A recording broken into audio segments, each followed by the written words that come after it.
พองนะเนาะเพราะว่าที่รถไว้เนาะใส่เสียงดังลงไปลงมาเด้อทักทายสบายดีมื้อนี้พุธใหญ่บ้านเสียงวังทงผู้ใดว่างๆหรือว่าอยากมาลิ้นมาเสื้อมาม่วนมื้อซื่นกะมาเด้อบุญบังไฟยกยกโซฟาเด้อสารกันเนาะ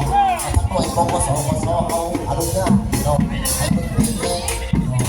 สิ่งที่ทำให้เรา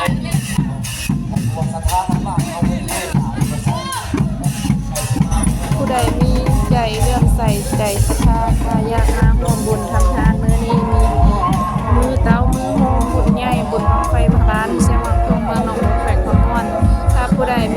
อยากมาม่วนมาซื้อหรือว่าอยากมาทำบุญมีโครงการน้ำมีโครงการข้าวเปียกมีสัง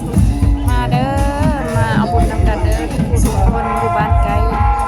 บ้านไกลกันมาเด้อผู้ใดเห็นผู้ใดนั่นก็อย่าลืมกดไลค์กดแชร์ให้เด้อฝากกดไลค์กดแชร์กดติดตามมาเอาบุญห่วงกันเด้อยอดโซฟาเนาะเอ้าว่าวันใดผิดพลาดประการใดก็ขอโทษขออภัยเนาะลูกค้าก็ว่าบ่ค่อยเก่ง